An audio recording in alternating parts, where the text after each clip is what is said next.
చూడండి, ఈ సృష్టి తన కర్తవ్యం తను చేసుకొని వెళ్ళిపోతుంది. చెట్లు తన కర్తవ్యం తను చేసుకుంటూ వెళ్ళిపోతున్నాయి. ఆయా ఋతువులు వస్తే ఆ ఋతువుల్లోనూ పుష్పాలు ఫలాలు ఇచ్చి వెళ్ళిపోతుంది. అవునా లేదా? మీరు చూడండి. అట్లాగే వర్ష ఋతువు వచ్చింది, వర్షం పడిపోతుంది. గ్రీష్మ ఋతువు వచ్చింది, ఎండలు అవి ఇచ్చుకుంటూ వెళ్ళిపోతుంది. అట్లాగే శీతాకాలం వచ్చింది, చలి మనకిస్తూ వెళుతుంది.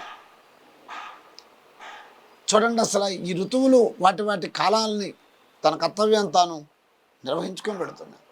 సూర్యుడు ఉదయం సాయంకాలాలు సాయంకాలాలన్నీ చక్కగా తన కిరణాన్ని లోకానికి అందించి తన కర్తవ్యం తాను నిర్వహిస్తున్నాడు. అట్లాగే మరి వాయువు ఎప్పుడు కూడా నిరంతరము తన కర్తవ్యం తాను నిర్వహిస్తున్నది. ప్రకృతి అంతా తన కర్తవ్యం తాను నిర్వహిస్తున్నది. చూడండి, ఆ నిర్వహించిన దాంట్లో ఎటువంటి అవి ఆశించటం లేదు ఫలితాన్ని. సూర్యుడు ఎవరినైనా నమస్కారం చేయమన్నాడా? చంద్రుడు ఎవరినైనా ఇగో నన్ను స్మరించండి అని అన్నాడా? ఎప్పుడూ అనలేదే. మీరే సూర్యుడికి పడిపడి నమస్కారాలు చేస్తున్నారు. ఆరోగ్యం భాస్కరాది ఇచ్చేది అన్నట్టుగా నాకు ఆరోగ్యం కలగాలి అని సూర్యుడికి పొర్లు దండాలు పెడుతున్నారు తెల్లవారిని సాయంకాలం వరకు. అట్లా చంద్రుడిని కొంతమంది ఆదర్శంగా తీసుకొని కొంతమంది చంద్రుడిని ఉపాసిస్తుంటారు. నక్షత్రాలు తీసుకొని కొంతమంది నక్షత్రాలని ఆధారంగా తీసుకొని నక్షత్రాలు ఉపాసన చేసి నక్షత్రాలను చూసి వాళ్ళ భోజనాలు చేయడం వాళ్ళ యొక్క దీనిగా ఉన్నారు. సూర్యుడిని ఆదర్శంగా ఉంచుకొని ఆ సూర్యుని యొక్క ఆ మార్గంలో ఉన్నారు.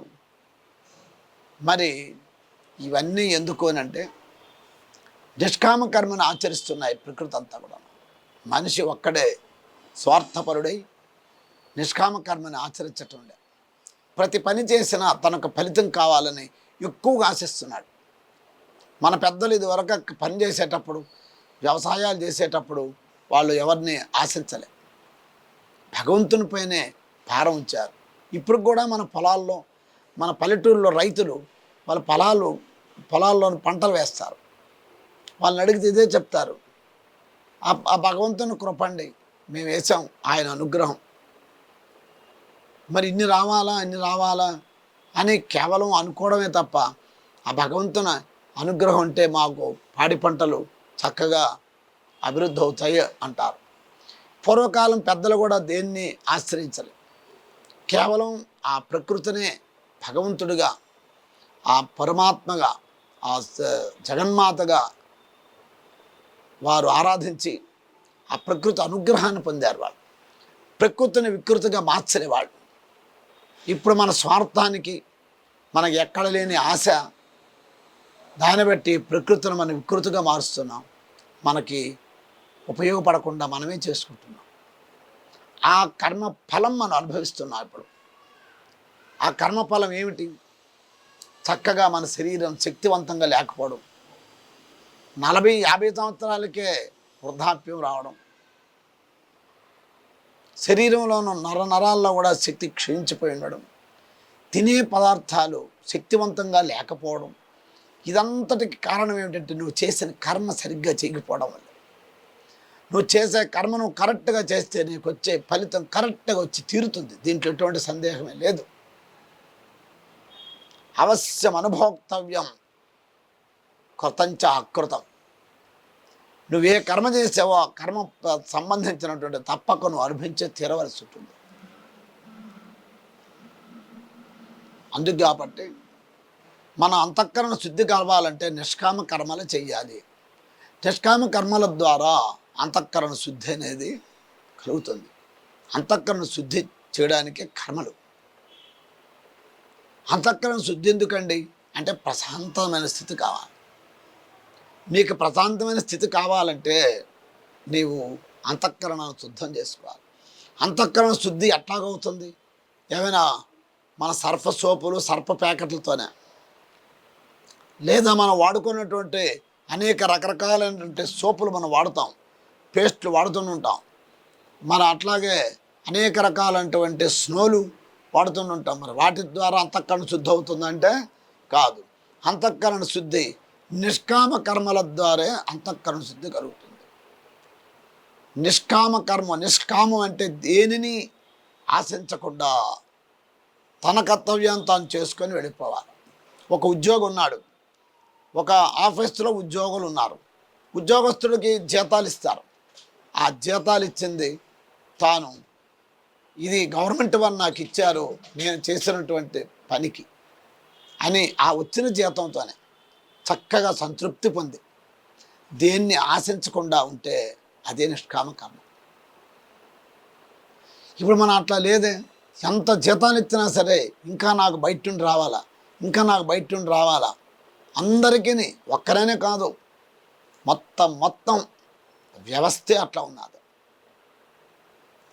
అట్లాగే మన ప్రజానాయకుల్లోనూ పూర్వం ఉన్నటువంటి మన ఆ పెద్దలు నాయకులు కేవలం దేశం కొరకే పాటుపడ్డారు. నిష్కామంగాన వాళ్ళు దేశం కొరకు పాటుపడ్డారు కాబట్టి వాళ్ళు దేశాన్ని తీసుకొచ్చేయారు. కానీ మరి ఈనాటి మన నాయకులు మనం ఇద్దరు దొందే ఉన్నారు. అట్లా ప్రజలు ఆశిస్తున్నారు, యువతల ప్రజా పరిపాలకులు ఆశిస్తున్నారు. మరి అప్పుడు ఈ దేశం అభివృద్ధి ఎట్లాగ అవుతుంది? దేశం అభివృద్ధి కావాలంటే దేశం అంటే మట్టి కాదు, దేశం అంటే మనుషులు అన్నారు మన పెద్దవాళ్ళు. దేశం అంటే మట్టి కాదు, మనుషులు, సమాజం. మరి అటువంటి ఈ సమాజం అభివృద్ధి కావాలంటే ప్రతి ఒక్కరిలో నిష్కామ కర్మాచరణ కావాలి. అప్పుడే దేశం అభివృద్ధి పొందుతుంది, అప్పుడే దేశం బాగుపడుతుంది.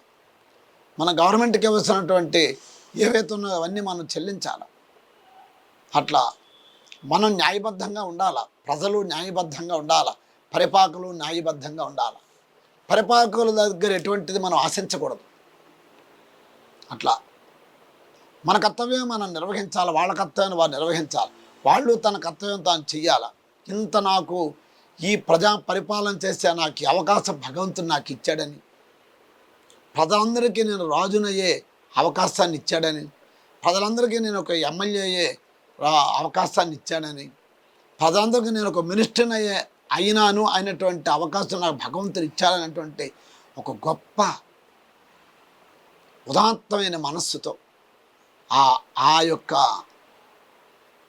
ఆ స్థితిని మనం కాపాడుకొని నిష్కామంగా మనం ఆచరిస్తే ఆ తర్వాత ఒక గొప్ప పేరు, గొప్ప ఖ్యాతి మనకి తరతరాలుగా ఉండిపోతుంది.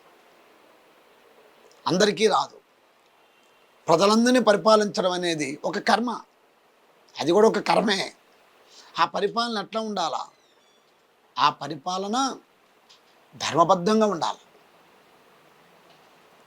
అన్యాయంగా అక్రమంగా ఉండరాదు, ప్రజల్ని పీడించకూడదు, ప్రజలు కూడా నిస్వార్థపరులై ఉండాలి. అటువంటప్పుడు దేశం 3 పువ్వులు 6 కాయలు అయిపోతుంది. మరి ఎందుకు పోతుంది దేశం కూడా? ఈ దేశంలో ఎందుకు అశాంతి అంటే చక్కగా నేనటువంటి కర్మను మనం ఆచరించటం లేదు. మనం ప్రతి ఒక్కరం కూడా మన కర్తవ్యాన్ని మనం నిర్వహించటం లే. ఎవరైనా సరే, వాళ్ళు ఎవరైనా ఉగాక, ఒక పూజారులు ఉన్నారు, వాళ్ళందరూ ఋత్విక్కులందరూ కూడా పూజారులు కానీ ఋత్విక్కులు కానీ ఎవరైనా సరే పూజలు చేసిన వారు కానీ చక్కగా తన బాధ్యతగా భగవంతుని పూజించే అవకాశం నాకు భగవంతుడు ఇచ్చాడు. మరి అది గొప్పది కదా, అన్నిటికంటే గొప్పది. మరి ఆ గొప్ప స్థితి నీకు ఈశ్వరుడు ఇచ్చాడంటే నువ్వు ఎట్లా ఉండాలి? మనం ఎట్లా ఉండాలి చెప్పండి? మనం ధర్మబద్ధంగా ఉండాలి, న్యాయబద్ధంగా ఉండాలి, నీతి నియమాలు కలిగి ఉండాలి, లోకంలో మనం ఆదర్శవంతంగా ఉండాలి. నీ కాలు 10 మంది మొక్కుతున్నారంటే, నీ పాదాలు 10 మంది మరి మొక్కి నిన్ను ప్రార్థిస్తున్నారంటే, నువ్వు చెప్పిన మాటని ఆదర్శంగా తీసుకుంటున్నారనంటే, నీవు చెప్పిందే వేదంగా తీసుకుంటున్నారంటే ఎంత ధర్మాన్ని, నువ్వు ఎంత సుకర్మని, మంచి కర్మ నువ్వు చేయవలసి ఉన్నది. ఇంత అవకాశం నీకు భగవంతుడు ఇచ్చాడు. ఈ ఇచ్చిన అవకాశాన్ని ఉపయోగించుకోకపోతే నీకు వచ్చే జన్మ అది మనుష్య జన్మ కాదుక. ఏ జన్మైనా నీకు ఇంతకంటే నీచమైన జన్మ కలుగుతుంది. ఎవరికైనా సరే వారు వీరని కాదు, తన కర్తవ్యాన్ని తను నిర్వహించాలి. వాళ్ళు బ్రహ్మచారులు కానీ, అట్లాగే ఒక సన్యాసత్వం, ఆ సన్యాసత్వం కానీ, ఒక గృహస్థుడు తన కర్తవ్యం తాను నిర్వహించాలి, తన కర్మను తాను చక్కగా చెయ్యాలి. అది ఇట్లాగే ఎవరి పని వాళ్ళు ఎవరి కర్తవ్యాన్ని నిర్వహించుకున్నట్టయితే చూడండి అసలు ఆ దేశం ఎట్లా ఉంటుంది. దేశం అంటే మనమే, దేశం అంటే ఏమో కాదు.